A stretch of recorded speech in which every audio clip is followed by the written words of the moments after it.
So I think we were, speaking about something that there would be a lot of people, let's say, who are based out of a larger city. So, for example, Bombay or a Delhi, where you would have a lot of these smaller investment banks or smaller one-person sort of offices, which would be doing like, debt equity deals. So, what are your thoughts on that? Should people sort of go and look into an option like that, or is like, a bulge bracket or a large bank something that you should be looking for? So, Shubha, bunch of things to consider here. One is obviously from the perspective of when you are sort of looking out for internships. I think at that point, if you get the opportunity to work with a small family office that does investments on a very small scale, to even work with a venture capital or a private equity, to any kind of place where you can go ahead and show, and for that matter, it also can be a corporate where you work in the corporate finance team. If you show that you have tried to move beyond this, if you show that you had the intention of not just sitting outside the pond and like pelting stones, but you rather decided to jump in and make that switch, I think those kind of things actually go a long way. And about bulge bracket banks, which is a Goldman Sachs or your Deutsche Banks of the world, I think the problem with them is they're very focused on where they recruit from. And like I pointed out, since there's a plethora of candidates who will apply to them from very good schools, they don't feel the need to hire anybody else. So even if you can't get a shot at something like a bulge bracket bank in one of their offices, I think it's fine even if you start small. There's a little bit of distinction over here where I think Shubhra is trying to point out to the front end versus the middle office distinction. A middle office essentially supports an offshore branch, which is a Hong Kong, London, US, Singapore kind of a branch. And you sit out of India and you support that team. But then there are front end offices which deal directly with clients, and those are primarily Indian clients. So there are offices that do that.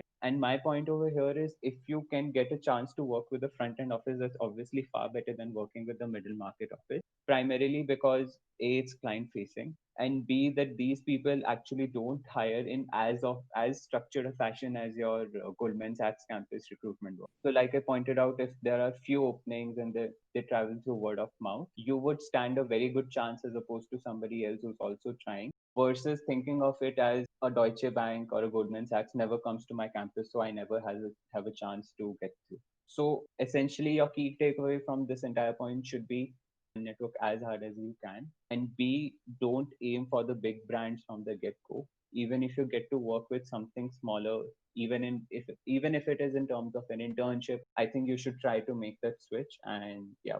Understood, understood. I think that brings us to a slightly larger question. What are the skill sets that one requires or that is expected? Obviously, CFA is a syllabus and there would be subtopics under that. But typically, what are the sort of skill sets that one would want before you enter one of these investment banks? So I would divide this question into two parts, or rather, I'd answer this question in two prongs. My first answer would be for those people who are still law students. Essentially, the skills that they're looking for are basic things like accounting or corporate finance or a little bit of financial economics. I think if some of you had the opportunity to pursue commerce subjects in your 11th and 12th grade, I think accounting should be fairly like straightforward. That's the foundation and that's where it builds on. Other stuff like corporate finance and financial economics is something that we don't focus a lot on in law school. So these are some of the skills that you should ideally bring to the table. At the same time, I would like to tell you that when you're starting at an entry role, the expectations are fairly low and people don't expect you to understand everything from the get go. It's obviously helpful if you understand these things. People will like to trust you on these things only when you have a certification, which is why I am emphasizing so much on a CFA level one. If you are comparing yourself to another SRCC student who's applying by your side for the same role, it's much easier for them to just go ahead and say, oh, look, I did accountancy, I did corporate finance as a curriculum in my college, versus for you to say, oh, I do have the knowledge, but I don't have any course curriculum as such to prove it. So CFA is that sort of bridge or certification, which although is not as credible as getting a degree from SRCC, but that's the sort of thing that will take you far ahead. But keep in mind that there are not too many expectations for you to understand everything from the get-go. So these are some of the skills that you can acquire. And frankly, I think law schools provide you an ample amount of time, especially in your fourth year and fifth years, where you can just sit and register for this exam and study and clear it in a matter of a couple of months or 3 months. Second part of this answer would be for people who have already started working or who are professionals. I think as it goes with any job, the expectation increases the more amount of years you have. I think two things you could do there. First is obviously what I pointed out earlier. If you can manage to do a CFA level 1 or level 2 alongside your job, which by the way is not a huge goal, because in investment banking world, I see a lot of people managing to write CFA along with their full-time work on a daily basis. I understand it's a humongous syllabus of some 3,000 pages, but if you really get to it, it's possible and you can do it. A is that obviously leveraging these skills. B is also trying to leverage your law firm experience, right? If you are in one of the teams that are described earlier, you get to work with investment banks a lot. And there you can show that a lot of things, especially around the term sheet, for example, you understand all of these clauses in and out. You understand how a deal process is, how a deal cycle is, and you understand what are the regulatory changes. These are some of the things that people generally appreciate when you bring from a law firm perspective. I don't necessarily think that financial modeling is something that is required or expected of very early level candidates, and that's what you should guys be focused on, because most investment banks, smaller or bigger, always have some kind of training programs where they would want to train you as you go. Even when I speak with people today who have made the switch to, let's say, buy side or private equity venture capital fund, even they tell me, and I think Shubro can testify, that financial modeling is something that they're willing to teach you as you go. So your focus should be more on learning the basics rather than trying to surmount financial modeling skills, or if that is what you had in. So I'll just add to that maybe. I think the question there was what laws should one focus on. I feel, the larger answer to that, of course, is having a commercial sense definitely, helps. But sadly, the larger subject that someone like a Pranav deals with on a day-to-day basis, which is corporate finance, is not something that is taught in law school as on date. So one of the things that you really need to consider is that something like investment banking is actually quite outside the ambit of law. Your legal training, of course, helps you identify certain parts of it because of your knowledge of regulation. But something like accounting or something like economics or something like corporate finance, which is, how does finance work in a company? These are things that you have to study over and above your law syllabus.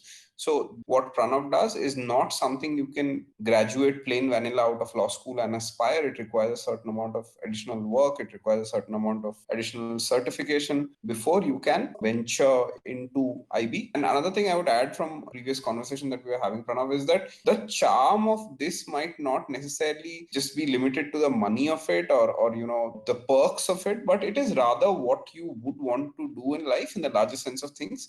If working with companies and helping them raise capital, or if working with companies and buying and selling companies, which by the way you would be doing as a lawyer, if it interests you to do this from the business side, where you have a much larger role to play as a lawyer, you typically play a fairly small part in all of this, which is limited to the legal diligence and like the legal reports and so on, and the contracts and so on. But as a banker, you would be handling this deal end to end, which includes legal as well. So if you sort of want to play that bigger role, only then will it make sense to give all of this effort. Because what I would request you, Pranav, is to speak a bit about what were the hardships that sort of happened during this time, and like how difficult was it going 0 to 1? Right. So, Shubhro, very well put.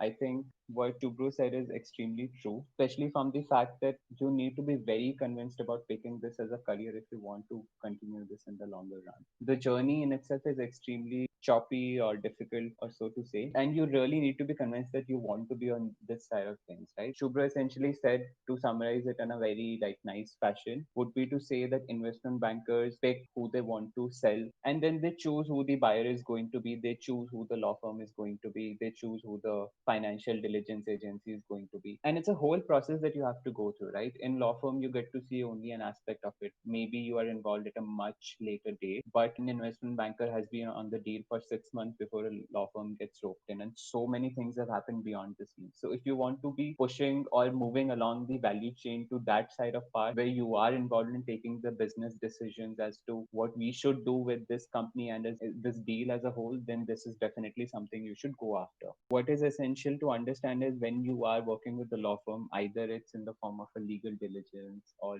drafting the share purchase agreement or a term sheet, you are involved at a much later stage when most of the thinking, when most of the critical business decisions have already been taken into account, right?